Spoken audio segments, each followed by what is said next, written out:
Hello friends, how are you all. आज हम करने जा रहे हैं फॉर फीचर का थर्ड टॉपिक यानी कि forfeiture and pro rata allotment. But उसके लिए आपको फॉर फीचर के पहले दो टॉपिक्स बहुत अच्छे से करने पड़ेंगे। अगर नहीं किए हैं तो आप उन पुरानी वीडियोस में जाके वो टॉपिक्स अच्छे से कर लें। आज हम स्टार्ट करेंगे एक क्वेश्चन से, क्योंकि प्रो रेटा भी आपने किया हुआ है, फॉर फीचर भी आपने किया हुआ है और प्रो रेटा एंड एरियर्स भी आपने कर रखी हैं। तो स्टार्ट करते हैं क्वेश्चन से।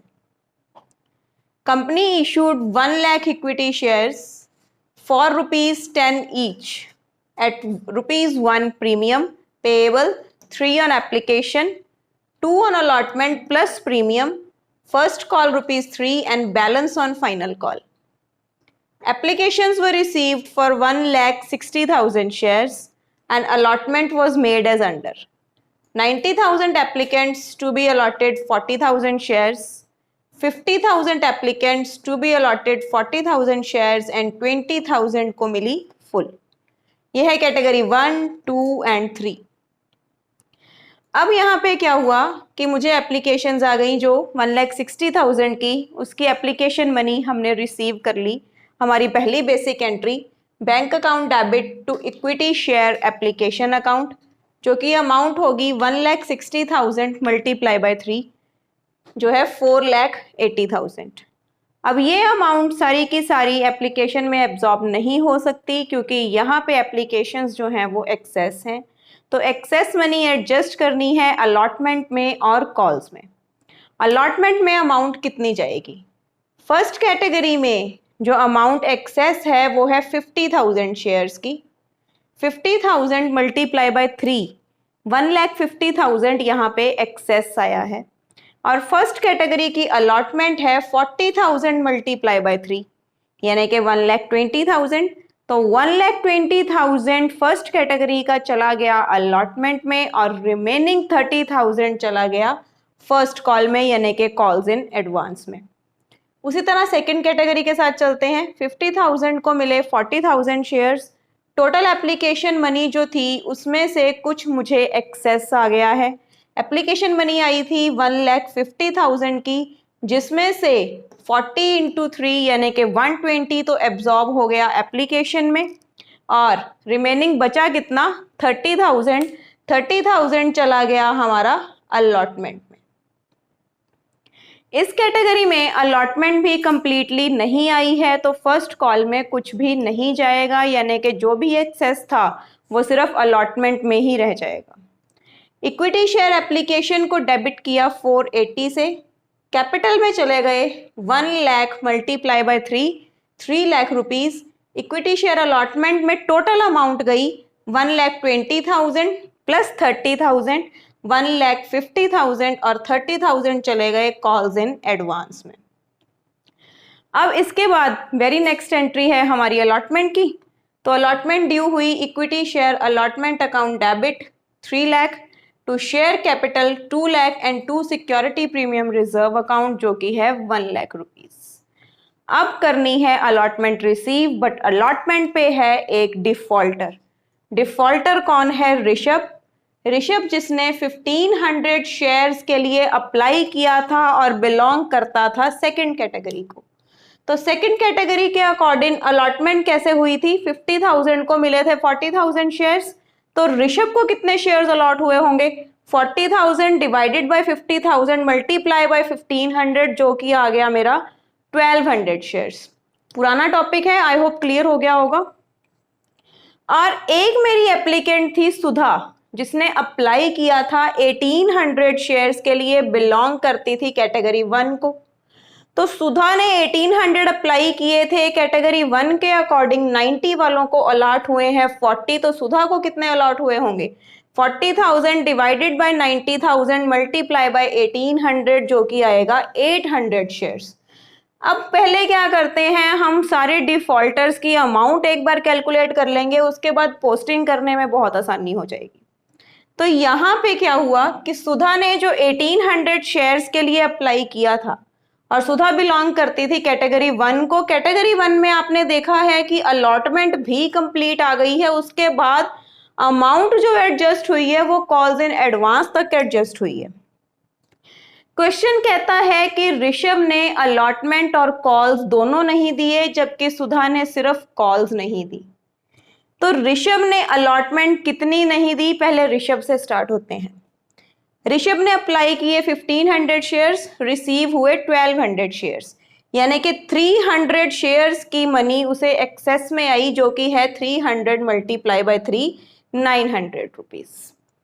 ऋषभ की अलॉटमेंट कितनी है, 1200 मल्टीप्लाई बाय 3 कितना हुआ, 3600, जिसमें से 900 ऑलरेडी आ चुका है। तो कितना नहीं आया, वो अमाउंट है मेरी 2700 रुपीज। अब फर्स्ट कॉल और सेकंड कॉल भी हम यही कैलकुलेट कर लेंगे। सुधा ने को मिले थे 800 शेयर्स, उसने अप्लाई किए थे 1800 शेयर्स, तो उसका एक्सेस है 1000 मल्टीप्लाई बाय 3, 3000 शेयर्स का उसका हमारे पास एक्सेस है। उसकी अलॉटमेंट में अमाउंट कितनी चली गई, 800 शेयर्स उसे मिले थे, तो अलॉटमेंट बट ऑब्वियस है वो 800 पे ही पे करेगी। तो अलॉटमेंट में उसकी चली गई 800 मल्टीप्लाई बाय 3 यानी कि 2400 रुपीज, और उसके बाद भी उसके 600 बच गए जो कि चले गए उसके कॉल्स में। बट क्वेश्चन के अकॉर्डिंग सुधा ने फर्स्ट कॉल और सेकंड कॉल दोनों ही पे नहीं की। फर्स्ट कॉल सुधा की थी 800 मल्टीप्लाई बाय 3, 2400 रुपीज की, जिसमें से 600 ऑलरेडी आ चुके हैं। फर्स्ट इंस्टॉलमेंट मेरी फर्स्ट कॉल है, तो पहले मैं फर्स्ट कॉल में ही अमाउंट एडजस्ट करूंगी। 600 ऑलरेडी आ चुके हैं, तो 1800 नॉट रिसीव्ड हैं, और ऋषभ के भी फर्स्ट कॉल नहीं आई है। ऋषभ का कुछ भी फर्स्ट कॉल में नहीं गया, अलॉटमेंट तक ही उसका एक्सेस था जो कि 900 था। तो ऋषभ की फर्स्ट कॉल है 1200 इंटू 3, 3600 की। टोटल ये अमाउंट 1800 प्लस 3600 यानी कि 5400 की अमाउंट की एरियर्स हैं फर्स्ट कॉल पे। फर्स्ट कॉल के बाद दोनों शेयर होल्डर्स ने सेकंड कॉल पे नहीं की, बट कोई भी एक्सेस अमाउंट सेकंड कॉल में एडजस्ट ही नहीं हुई, ना ऋषभ की ना सुधा की। तो बट ऑब्वियस है 2000 टोटल अलॉटेड शेयर्स पे सेकंड कॉल नहीं आई, जो कि थी ₹2। बैलेंस कैलकुलेट कर सकते हो, 3, 3, 3, 9, टोटल 11 का शेयर था विद प्रीमियम, तो ₹2 बचे मेरे फाइनल कॉल के। फाइनल कॉल मेरी टोटल नहीं आई, 2000 मल्टीप्लाई बाय 2, 4000 की। सारे हमने यहाँ पे डिफॉल्टर्स की अमाउंट कैलकुलेट कर रही है, तो एंट्रीज पोस्ट करने में बिल्कुल भी दिक्कत नहीं आएगी। हमारी नेक्स्ट एंट्री थी अलॉटमेंट रिसीव करने की। टोटल अलॉटमेंट ड्यू हुई थी 3 लाख की, जिसमें से 1,50,000 already excess application money allotment में एडजस्ट हो गई थी। 3 लाख में से 1,50,000 आप ये सब्ट्रैक्ट करोगे, और बची हुई अमाउंट जो ऋषभ ने 2700 की कंपनी को अलॉटमेंट की अमाउंट नहीं दी है, वो भी यहां से डिडक्ट हो जाएगी। तो रिजल्टेंट अमाउंट आपके पास आएगी 1,47,300 रुपीज। नेक्स्ट एंट्री करेंगे हम फर्स्ट कॉल ड्यू करने की, जो कि है equity share first call account debit to equity share capital account. Amount होगी 1 lakh multiply by 3, issued shares 1 lakh multiply by the instalment of first call, वो है 3 लाख रुपीज। और यहाँ पे क्या हुआ कि मुझे 30,000 ऑलरेडी रिसीव हो गए थे, कहाँ, एप्लीकेशन के टाइम पे। तो कॉल्स इन एडवांस अकाउंट अगर ओपन हुआ है तो वो डेबिट भी होगा रिस्पेक्टिव कॉल में जाके। फर्स्ट कॉल है मेरी, तो यहाँ पे मैं 30,000 का कॉल्स इन एडवांस एडजस्ट कर दूंगी। 3 लाख की टोटल अमाउंट मुझे आनी थी, बट क्वेश्चन ने कहा कि 5400 का यहाँ पे डिफॉल्ट हुआ है, तो बची हुई अमाउंट क्या होगी मेरी, 3 लाख माइनस 5400, जो कि आएगा 2,94,600 रुपीज, जिसमें से 30,000 ऑलरेडी रिसीव्ड हैं।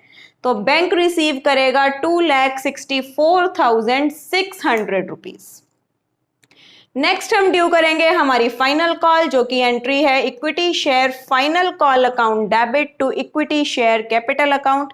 अमाउंट होगी 1 lakh multiply by 2 lakh rupees. ये एंट्री क्वाइट इजी है, क्योंकि स्ट्रेट फॉरवर्ड 4,000 की अमाउंट यहां से माइनस होकर रिमेनिंग कॉल हम रिसीव कर लेंगे बैंक के थ्रू। अब दोनों शेयर होल्डर्स के शेयर्स सेकेंड कॉल के बाद फॉरफीट हो गई, तो फॉरफीचर में अमाउंट शेयर कैपिटल में जाएगी कितनी? पूरे ₹10, क्योंकि कंपनी ने फुल अमाउंट अपने शेयर्स की कॉल कर ली थी, तो शेयर कैपिटल डेबिट हो जाएगा 2000 मल्टीप्लाई बाय 10। 2000 शेयर्स फॉरफीट होंगे। नोट डाउन द पॉइंट, कभी भी अप्लाइड शेयर्स फॉरफीट नहीं होते। फॉरफीट सिर्फ वही शेयर्स होते हैं जो हमने अलॉट किए हैं। जो शेयर्स आपने शेयर होल्डर्स को दिए ही नहीं हैं, वो आप फॉरफीट कैसे करोगे? तो सिक्योरिटी प्रीमियम अकाउंट डेबिट क्यों हुआ है यहाँ पे? क्योंकि फॉरफीचर में जो अलॉटमेंट की इंस्टॉलमेंट थी उसमें ₹1 का प्रीमियम था, और वो प्रीमियम ऋषभ ने पे नहीं किया क्योंकि उसने अलॉटमेंट पे नहीं की। तो अलॉटमेंट में उसका प्रीमियम था 1200 शेयर्स के अकॉर्डिंग ₹1200, और वो बिल्कुल भी रिसीव नहीं हुआ है, इसीलिए सिक्योरिटीज प्रीमियम अकाउंट 1200 से डेबिट हो जाएगा। नेक्स्ट हमारी जो इंस्टॉलमेंट थी, क्या नहीं आया था हमें, सारी इंस्टॉलमेंट्स यहाँ पे क्रेडिट कर लेंगे। To equity share allotment account, to equity share first call account, to equity share final call account. Allotment में कितनी अमाउंट जाएगी? Not received amount 2700, first call में जाएगी 5400 और सेकेंड कॉल में जाएगी ₹4000। अब कुछ अमाउंट फॉरफीट भी होगी। अमाउंट फॉरफीट होगी दोनों शेयर होल्डर्स की, जो कि टोटल है 9100। अब ये 9100 कैसे आया? ऋषभ ने टोटल अमाउंट कितनी पे की थी? 1500 शेयर्स पे उसने एप्लीकेशन मनी पे की थी, कितनी? 4500 की, राइट। और सुधा ने टोटल अमाउंट कितनी पे की थी? 1800 शेयर्स पे एप्लीकेशन मनी, कितनी? Multiply by 3, 5400। बट इस 5400 में अलॉटमेंट का प्रीमियम था जो कि था ₹800। और मैंने आपको पिछली वीडियो में ये स्पेसिफिकली बताया था कि जब हम प्रीमियम को रिसीव कर लेते हैं तो वो अमाउंट इग्नोर हो जाती है, डेबिट साइड से भी और क्रेडिट साइड से भी। तो 800 का प्रीमियम यहाँ पे इग्नोर हो जाएगा और रिमेनिंग अमाउंट जो है वो फॉरफीट हो जाएगी। सुधा ने टोटल अमाउंट 5400 पे की, जिसमें से 800 का प्रीमियम डिडक्ट करके रिजल्टेंट अमाउंट आई 4600। तो 4500 ऋषभ का और 4600 सुधा का टोटल करेंगे तो आएगा 9100। ये सारी की सारी अमाउंट कंपनी ने फॉरफीट कर ली। अभी भी आपको एक रिकैप में पॉइंट्स बता रही हूं। अगर शेयर्स प्रीमियम पे इशूड हैं और प्रीमियम नहीं आया है तो फॉरफीचर की एंट्री में प्रीमियम डेबिट होगा। बट अगर शेयर्स प्रीमियम पे इशूड नहीं है, पार पे इशूड हैं, तो ऐसा कोई भी इशू नहीं है। बट प्रीमियम पे इशू होने के बावजूद अगर प्रीमियम आ गया है तो ना तो वो एंट्री में डेबिट होगा और ना ही वो रिस्पेक्टिव इंस्टॉलमेंट में क्रेडिट होगा, क्योंकि वो अमाउंट फिर इग्नोर हो जाएगी। Security premium amount once received is ignored, but if not received is debited in the entry of share forfeiture account. तो इसलिए फॉरफीचर को प्रॉपर करने के लिए सबसे पहले आपको ओवर सब्सक्रिप्शन सीखनी है, फिर ओवर सब्सक्रिप्शन एंड एरियर्स, उसके बाद forfeiture of shares issued at par, then forfeiture of shares issued at premium, उसके बाद आपको forfeiture and pro rata allotment आएगा। अदरवाइज ये क्वेश्चन आपके लिए करना बहुत मुश्किल है।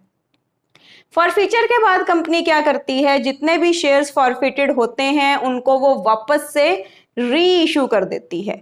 री इशू का मतलब है कि वो शेयर्स जो हैं वो कंपनी वापस मार्केट में सेल कर देती है।